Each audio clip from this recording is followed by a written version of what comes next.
Assalamualaikum warahmatullahi wabarakatuh. Innal hamdalillah nahmaduhu wa nasta'inuhu wa nastaghfiruh wa na'udzu billahi min syururi anfusina wa min sayyiati a'malina. May yahdihillahu fala mudhillalah wa may yudlilhu fala hadiyalah. Asyhadu an la ilaha illallah wahdahu la syarikalah wa ashadu anna Muhammadan abduhu wa rasuluh alladzi la nabiyya ba'dah. Puji dan syukur marilah kita ucapkan kehadirat Allah Subhanahu wa taala atas karunia nikmat yang begitu banyak yang sudah dilimpahkan Allah Subhanahu wa taala kepada kita. Sudah selayaknya dan sepantasnya semua nikmat yang diberikan Allah itu kita pergunakan untuk bersyukur kepada Allah. Salah satu cara bersyukur adalah menggunakan nikmat itu di jalan keridhaan Allah Subhanahu wa taala. Selawat dan salam marilah kita tujukan kehadirat Rasulullah sallallahu alaihi wasallam, kepada keluarganya, sahabat-sahabatnya, dan orang-orang yang telah mengikuti sunnahnya sampai hari kiamat. Jemaah pendengar kaum muslimin yang dimuliakan oleh Allah Subhanahu wa taala, banyak kita dengar di masyarakat kita orang-orang yang katanya bisa melihat dunia lain, bisa melihat hantu, bisa melihat berbagai macam makhluk-makhluk halus. Ada yang mengatakan dia lihat orang bunian, dia ada yang melihat katanya dia lihat roh orang yang meninggal, roh kakeknya, roh neneknya, roh mamaknya yang sudah meninggal menjelma, nampak dia lihat, dan berbagai macam cerita-cerita di tengah-tengah masyarakat penampakan-penampakan ini, sehingga ada di masyarakat ini istilahnya indera keenam yang disebut dengan indigo. Indigo itu orang yang memiliki dunia lain, bisa melihat hantu, bisa melihat jin atau melihat kuntilanak katanya, melihat pocong, melihat genderuwo, melihat tuyul. Berbagai macam istilah-istilah di tengah-tengah masyarakat yang kita jumpai. Karena setiap masyarakat ini istilah-istilah terhadap jin, makhluk halus ini berbeda-beda. Oleh sebab itu, bagaimana pandangan Islam sebenarnya tentang pernyataan ini?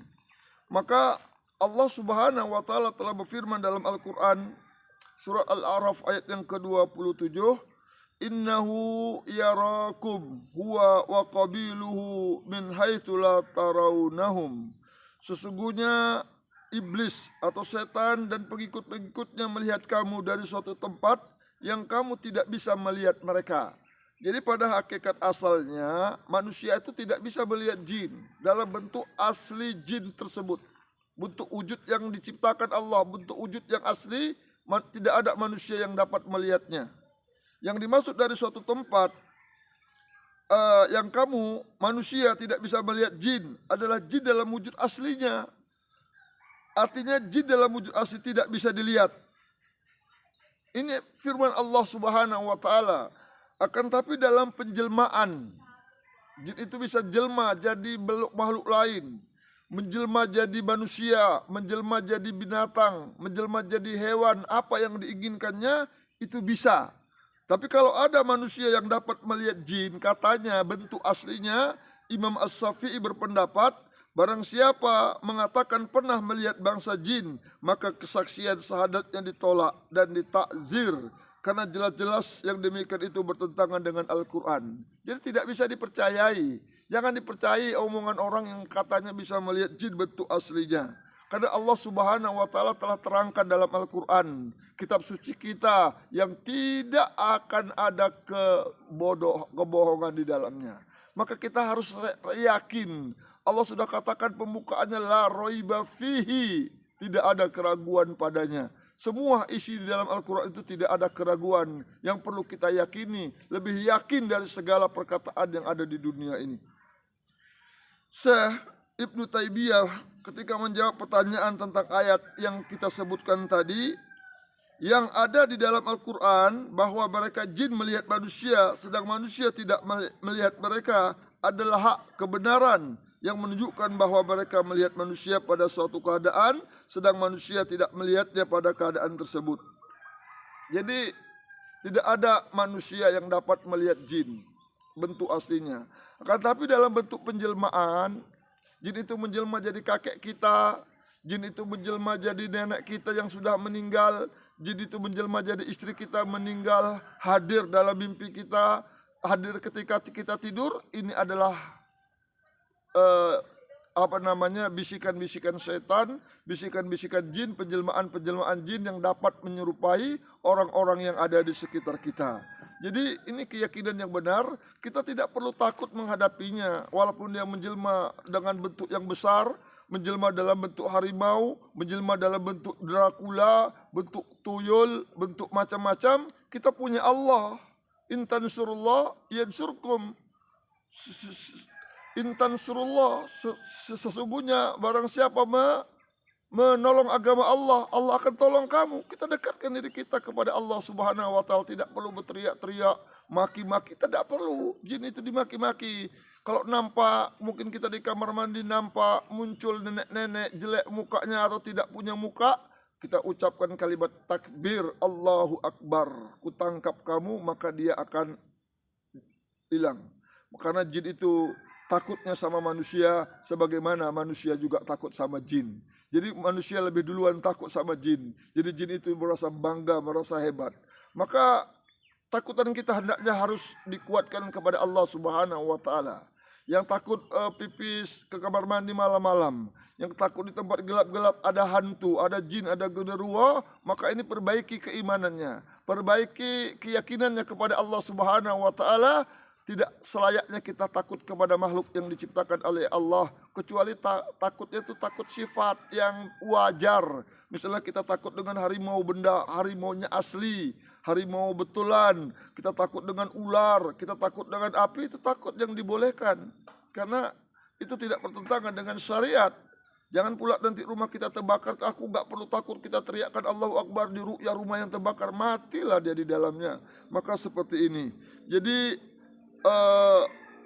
kita tidak usah tertipu kalau ada manusia sering melihat jin atau yang disebut dengan indigo, bisa lihat-lihat di sana sini, maka orang itu perlu diruqyah dengan benar, diruqyah syariah, karena ada kegangguan di saraf matanya.